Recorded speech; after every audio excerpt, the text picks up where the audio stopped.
the woods, and the goddess. The far-off, unfocused stare of a corpse is something that still unnerves me. Their gaze locked onto a spot somewhere out beyond the physical realm, the milky haze of the degrading cornea acting like a barrier between the living world and the endless black void of their saucer-sized pupils. That I can handle. It freaks me out, but I can handle it. I crouch beside the body, taking in its grotesque form. But this was unfreaking natural. The body was male, mid-20s. Skin barely stretched over bone and nearly mummified with patches of blackened skin resembling frostbite. He sat in a high-back rolling chair, slouched forward in front of his computer, one bony hand on the keyboard, the other on the mouse. His sunken eyes were set on the screen, his gaunt, slack-jawed face transfixed by the blank monitor. Neighbors said they hadn't seen him in a couple of weeks. Dover leaned against the doorframe and flipped his notebook closed. I stood, eager to get away from the corpse's dreamy expression. And they didn't think that was unusual? He shook his head. The kid was a shut-in. The landlord only checked on him because rent was due. I stood back, taking in the macabre scene. It's like he didn't realize he was dying. What do you think he was looking at that was so engrossing? Dover gave me a sideways glance and a knowing smile. It might not be prawn, you know. I mean, both of his hands are on the desk. The station was bustling per usual for a Monday morning. The smell of burnt coffee mixed with poor choices in aftershave and cologne were suffocating. I sat at my desk opposite Dover's, mine stacked with manila folders and random documents to be filled out or filed, and his spotless, with the exception of a couple of tchotchkes of unknown origin. It had been a week since the emaciated corpse had been found, and I held the freshly delivered coroner's report in my hands. I skimmed rapidly through the medical jargon on my way to the summary page. Severe organ damage, likely from dehydration and malnutrition. I shook my head in disbelief. How does an otherwise healthy person just let themselves die like that? Self-ending? Dover said, reading the report over my shoulder. I exchanged the file for the proffered cup of coffee in his hand. There are a lot quicker, less painful methods than slowly dehydrating to death. He nodded, taking a seat. Jenna Harkins, one of the officers, knocked timidly on the door before stepping in. Detective Gable? You two are working that mummified corpse case, right? Yeah, but there's not much to work. It looks like an accidental death. Well then, I guess I have some bad news for you. I took a bracing gulp from my cup, then gestured the go-ahead. There are more. A lot more. 38 deaths in total peppered the country. Wasted, emaciated bodies found at their computers, game consoles, or in front of their TVs. Some clutching cell phones and tablets in a rigged death grip. The cases were ruled accidental, then closed without much thought until more steadily began to roll in. It didn't take long for the labels to switch from accidental to suspicious. We managed to trace the first known case back to early December, 2 days after the worst blizzard the state had seen in decades. Dover requested archives to be on the lookout for any similar cases occurring before our suspected victim zero. Speculation began to circulate about the cause of the mysterious deaths, ranging from cult activity to Sergeant Vickers' less accepted occult activity, but the more withered corpses I saw, the more I began to believe Vickers.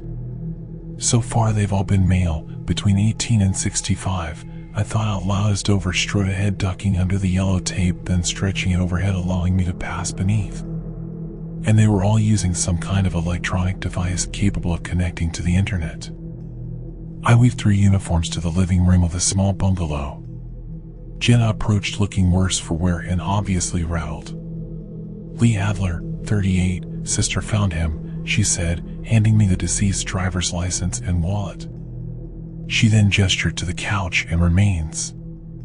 I hesitated at the sight, wanting to scramble back out of the room and away from that face. I closed my eyes against the image, but it was already burned into my mind. The body reclined on an overstuffed sofa, its feet on the coffee table and upper body propped up on one skeletal arm. The skin was stretched tight, every bone protruding so fiercely they could have burst through the waxy coating at the slightest touch. The head crooked downward, but I could still see the lidless sunken eyes, sharp and focused, the lips so thin they had drawn back in a toothy smile, and the nose and fingers blackened at their tips. I knelt beside the sofa, following the corpse's gaze down to a cell phone cradled loosely in one hand. I reached out, gently grabbing the edge and began wiggling it free. The hand snapped shut around the phone. I reeled backward into Dover, who caught me under my arms and brought me to my feet. He moved. I could barely get the words out. I could see the skeletal figure trying to work its jaw and manipulate its tongue, but the jaw made a horrible grinding noise and the tongue fell to pieces in its mouth.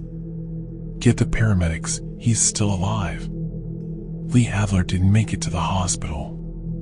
As far as I could tell, he didn't make it to the ambulance. His sister sobbed hysterically in the passenger seat of one of the squad cars parked out front, an officer doing his best to console her.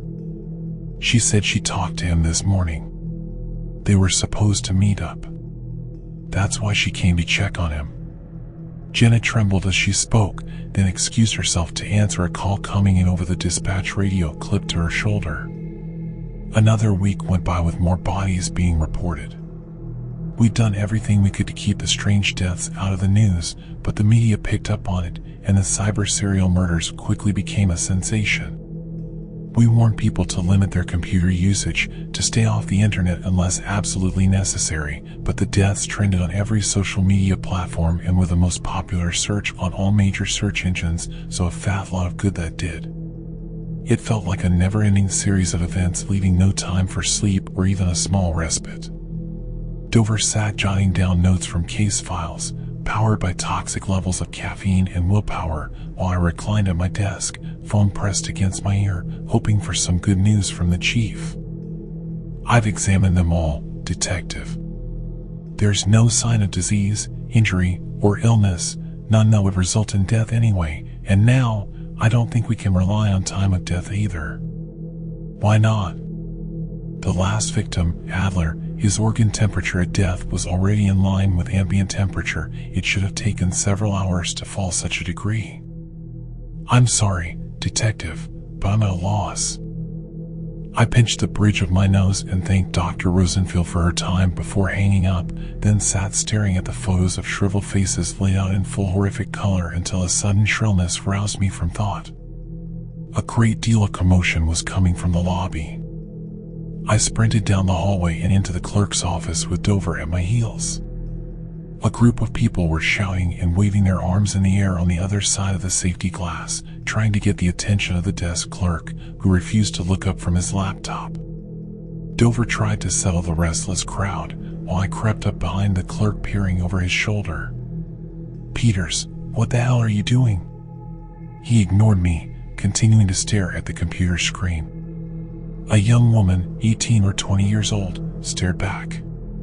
She smiled, fixing her black snowflake-dotted hair as it fluttered in the wind. Her nearly translucent skin blended in with the fallen snow around her. Sunlight streamed through icy pine boughs in the background, wrapping the girl in a halo of warm yellow light. Somehow she seemed familiar. I was sure I knew her face, but I couldn't recall where I'd seen her. It was then I noticed a chill in the air and saw Peters creating little puffs of steam with each breath. The young woman stopped to stare directly into the camera, locking eyes with the entranced clerk. He was held captive by her gaze, wearing a dreamy expression as though he were staring at a high school crush. A notification sounded as a pop-up window appeared over the video. Invite Yuki to chat? The clerk hovered over the accept button, Yuki smiling and slowly nodding her encouragement. Yuki? That name, that face. I knew this girl somehow. The click of the mouse startled me. Wait. I was too late. Yuki shook with a soundless laugh, her features shifting, eyes darkening and lips taking on a bluish hue. Her black hair whipped in the wind, hiding her face.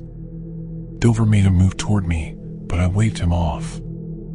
I could feel the frosty air cutting through, chilling my blood. Still in a stupor-like state, the clerk let out a sigh of steamy vapor that poured from his mouth, gathering into a steady stream of mist flowing toward the laptop screen. What the hell? I took a step back into the warmth of the office, then watched in horror as his face became taut and his eyes sunk deep into their sockets as more of the misty breath flowed from his mouth. Peters, snap out of it. I grabbed him by the shoulders, shaking him violently, but he didn't so much as blink. Dover lunged at the desk, grabbing the laptop, slamming the screen shut. Peters stirred, beginning to regain control, only to double over in agony as the mist continued to escape his lips. I turned the computer over, ripping out the battery and tossing it to the floor, but the clerk's wails of pain grew as he dropped to his knees, writhing on the dirty linoleum. Shit, shit, shit. I looked wildly around the office for anything to stop the invisible onslaught. Dover rushed to the large blinking modem on the back wall, grabbed the cord feeding and ripped it from the outlet. Peters let out a final sigh before his body sagged, becoming quiet and still. Now, we had seen it ourselves and there was no arresting it. That girl haunted me more than the smiling mummified faces of her victims. I knew I'd seen her face and heard her name. I stood at the missing persons board. Black and white photos and artist sketches stared back at me like a grim wallpaper design. The edge of a flyer caught my eye. It was just the corner of a grin and a name. Yuki Masaki. I grabbed the flyer, yanking it from the board. 2 months ago, 19-year-old Yuki Masaki went missing and was marked down as a runaway. I'd walked by her picture every day for a month before the other flyers overtook hers. Dover watched the solemn gathering of Peter's body as he was prepared to be taken to the ME, though at that point, an autopsy seemed trivial. A YouTube video sucked the life out of him. I'd like to see that typed up on the cause of death line. I handed Dover the flyer. That's the girl from the video. She went missing the same time these bodies started cropping up. Not a runaway then? Probably not. The tech guys worked wonders, as they tended to do. The station's computer traffic was monitored around the clock and they were able to tell us the video that killed Peters came in as a live stream from a cell phone, and with a little more time they would be able to give an exact location. A response unit was forming, but we couldn't wait. Calls were still coming in reporting bodies being found on trains and in internet cafes. We had to find the source as soon as possible. The IT team pointed us in the direction of a mountainous area of the national park just outside city limits. The signal came from over a mile off the marked trail, well into the white, craggy woods. Snow hung heavy on the pines, bending their branches low, making them creak in the slightest breeze. The sun was beginning to set and the blinding white of the snow softened into something a bit warmer in color, though it did nothing for the near sub-zero temperatures. The signal was remarkably strong for being so far into what should have been a dead zone. Dover and I crunched through the knee-high snow, making steady progress toward the last location we'd been given. "You hear that?" Dover said, stopping to cup his hand around his ear. "What is it?" I stood as still as I could, but all I could hear were the trees complaining under the weight of wet snow. Crying. The wind kicked up around us, gusting through the thinning pines, pushing the fallen snow back into the air as a blinding ground blizzard. "Dover!" I called out for him, but my voice was thrown back at me. I couldn't see or hear anything through the roaring snow. He'd been less than 10 feet away on my right. I tried to move in his direction, hand outstretched, but I was blown backward onto my original path. The sound of a woman weeping rose over the frosted tempest, drawing me forward. With a few steps, I passed through the frigid squall into a muted clearing. I was frozen, not from the three-dog night, but from absolute terror. Black hair and black eyes met me. They seemed to hover, unanchored to a physical form, the hair flowing freely as though it were submerged in a clear lake. When the last streaks of sunlight sank behind the mountains casting cold, blue shadows, I could see it plainly. A woman, skin so pale she blended in with the surrounding snow, eyes like an endless black void, and hair that moved and shifted in graceful fluidity obscuring her face. Yuki Masaki? The woman made no sign of acknowledgement, continuing to glide toward me, leading the snow undisturbed as she passed through the drifts. Stop right there. I drew my sidearm, aiming at the approaching figure. She opened her arms, beckoning me toward her. My arms fell to my sides and the pistol slipped from my hand, disappearing beneath the snow. I stepped closer, unable to stop or look away from her terrible beauty. Gable? Dover? Jenna's voice shattered the silence. Light swept across the clearing where I stood, alone and shivering. A thick mist hung in the spot where the woman had been, and the raging storm behind me was gone. Jenna and a team of 10 other officers burst through the wall of pines, flooding the area with light and sound. It took less than an hour to find the remains of Yuki Masaki, her cell phone clutched in her withered, frostbitten hand, the battery long dead. The last person to see Yuki alive was her boyfriend, who sobbed out a confession of leaving the girl beaten and stranded to be consumed by the blizzard. Yuki's body was returned to her family and buried. The cyber serial murder stopped. We searched for Dover for weeks. A dedicated team combed the woods from first shift to last. By mid-March, the snow began to melt. We found his revolver lying on the forest floor, but no other sign of him. Eventually, the search team was recalled and his case went cold. I knew we wouldn't find him alive. I'd known that when we didn't find him the first night of the search, but we'd been together too long for me to just let him rot in that forsaken forest. I took an extended leave, under the guise of needing some time away. Hey, Gable. Jenna sprinted up behind me, waving a plump manila envelope as I unlocked my car. These are from Archives, something Dover requested. I thought you might want it. I slid the package under my arm and thanked her. Are you going to be okay? I don't know, I answered honestly, sliding a box containing 2 tchotchkes of unknown origin into my car. I drove out to the national park and walked the mile off the marked trail to where Dover had gone missing. I set up a tent and gathered stones and wood for a fire pit. I wasn't going to leave until I found him. The night air coated every available surface with a thin frost. I huddled next to the fire as close as I could without bursting into flames. I withdrew the thick envelope marked Archives from my backpack and began leafing through the enclosed papers. Cases identical to the cyber serial murders stretched back to the station's founding in the early 1850s. They lacked the electronic element, but hundreds of male corpses resembling those of the latest victims were discovered all over the mountain and surrounding forest. Occasionally, couples were reported missing, with the man being found a mummified husk and the woman never being found at all. One case stood out from the others. This case left a witness. I read in stunned silence as the air around me grew cold in spite of the rolling flames. A father and his young son, on a weekend camping trip, were caught in a freak blizzard in early spring. When they were found by park rangers the next day, the father had been reduced to a withered collection of bones and tattered skin. The son, unharmed, told of hearing crying in the forest, then seeing a woman in white, who he described as a beautiful goddess with long black hair. He said she sang to him before disappearing into a snowy mist. A blast of icy wind shook the trees and tore the papers from my hand, blowing them into the air and scattering them around the fire's stone pit. I quickly snatched them off the ground before another wind could tear through the clearing.